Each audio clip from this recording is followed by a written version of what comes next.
the issue is exactly not were they going to make advances, but were they going to make sufficient advances? And I think when it comes down to it, I think that there will be a degree of dissatisfaction.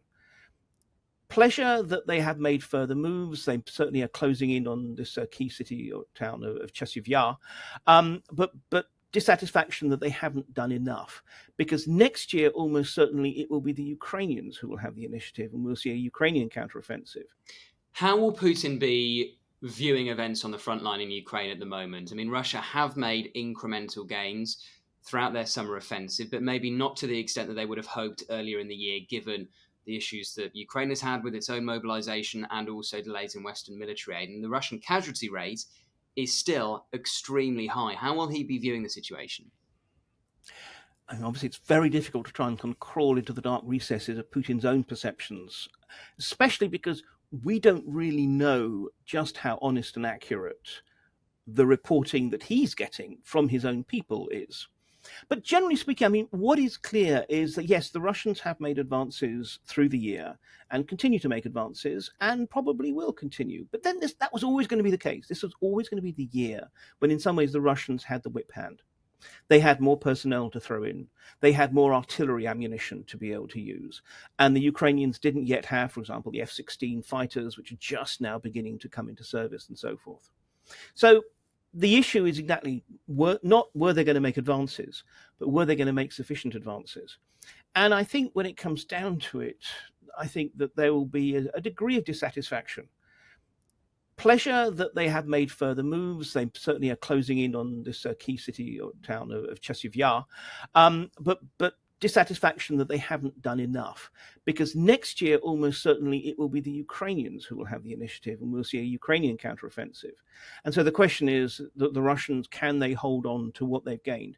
But the bottom line is the Russians are nowhere near being able to impose the kind of political solution that they would like on Ukraine. Taking a village here, taking another square kilometer there, it matters for those people who are sort of tallying this almost like a sporting event on a sort of day-by-day, week-by-week basis. But in wider terms, in terms of the capacity to actually bring an end to this war, that suits Moscow. This is not really having any major effect. And as you say, the casualty figures, I think, are the crucial thing, because at the same time as the Russians are burning through personnel, we're also seeing that they're actually having more and more trouble actually recruiting people at home. They're having to offer more and more money, to be blunt. So at some point, the discrepancy between the two will become a real problem. Just on that, Mark, just finally, do you think Putin is prepared to go to more extreme lengths when it comes to mobilization? It's interesting that he has held back from the politically problematic sort of options, which are either another mobilization wave, and we saw just how disruptive the first one was, where for every soldier he managed to get to the front lines, 2 to 3 Russians fled the country, or else using conscripts. I mean, up to now, he's held back from using these 18 to 21-year-olds doing their national service, because, again, he knows that would have a massive impact on the home front. So these are options that are at his disposal, absolutely. The thing is, for now, it's almost too late for this year, because even if he calls a mobilization wave tomorrow, it will take probably 6 to 8 weeks before the soldiers could potentially be available for fighting. And by that point, the summer campaigning season is beginning to slightly sort of ramp down. But actually also the political costs get greater over time. And therefore, again, I mean, yes, if he absolutely feels that his back is to the wall, he will turn to these. But I think actually he's also increasingly worried about just how the Russian population will respond if he starts throwing not volunteers, but recruits and raised reservists into the battle. If you are expecting people to operate in dangerous situations, and one of the side effects of the fact that so many Russian spies were kicked out of embassies, when they operated, they'd always operated with diplomatic immunity. So if you were caught doing bad stuff, the worst that could really happen is you just kicked out the country.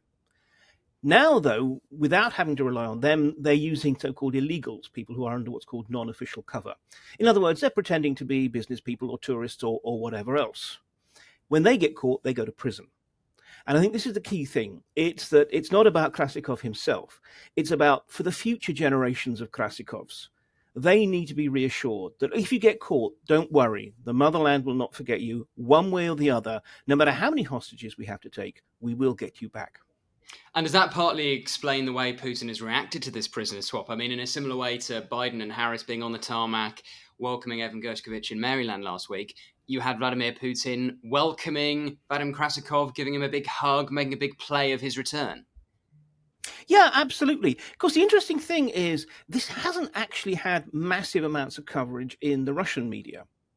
It's not something that they really want to make too big a deal of it, with the exception of a couple of the more sort of tub-thumpingly patriotic tabloids. But the point is, to the audience that matters, in other words, as I say, the next generation of spooks, saboteurs, and assassins, they will absolutely have seen not only that these people were got back, but that they were given a high-profile welcome, and almost certainly that the state will look after them. You know, I'd be surprised if amongst this current batch of spies we don't have someone else who becomes, I don't know, a parliamentarian like the assassin who killed Litvinenko in London, or otherwise get some kind of high-profile goodie. It is a way of saying that they will be rewarded as well as saved. And Putin's tactic of falsely imprisoning foreigners on trumped-up charges, clearly that's something he's been doing for years. Is it a tactic he's been ramping up further in recent years? Yeah, absolutely. I mean, we've seen this.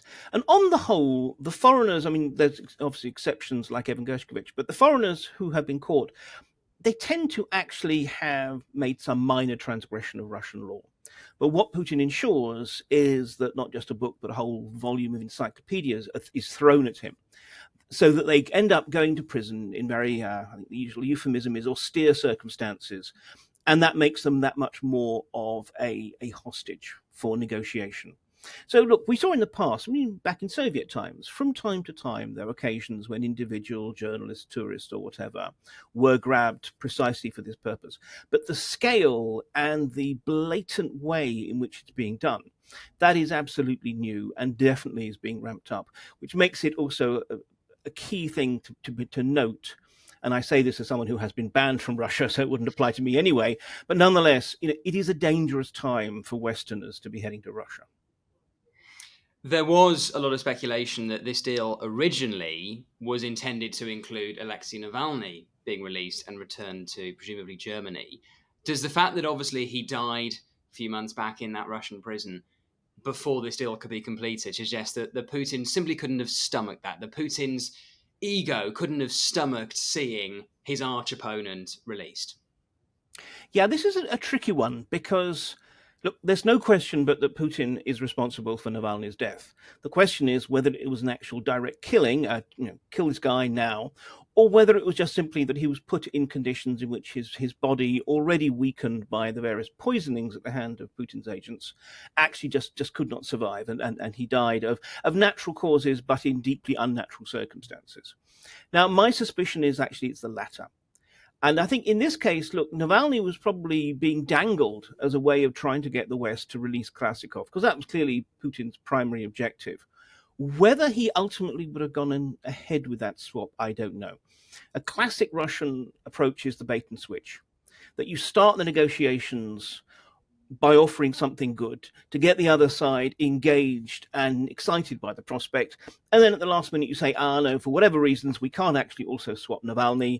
But I'll tell you what, we can still go ahead with the deal. Or do you want to call the whole thing off and then it's going to be on your head? So look, I mean, it's very hard to tell, but I suspect that one way or the other, Putin would not have been letting Navalny out again, precisely because of the degree to which Navalny was both dangerous and also had clearly got under Putin's skin. Thank you for watching Frontline for Times Radio. For more on global security and the war in Ukraine, you can listen to Times Radio, take out a digital subscription to The Times, and click subscribe on our YouTube channel.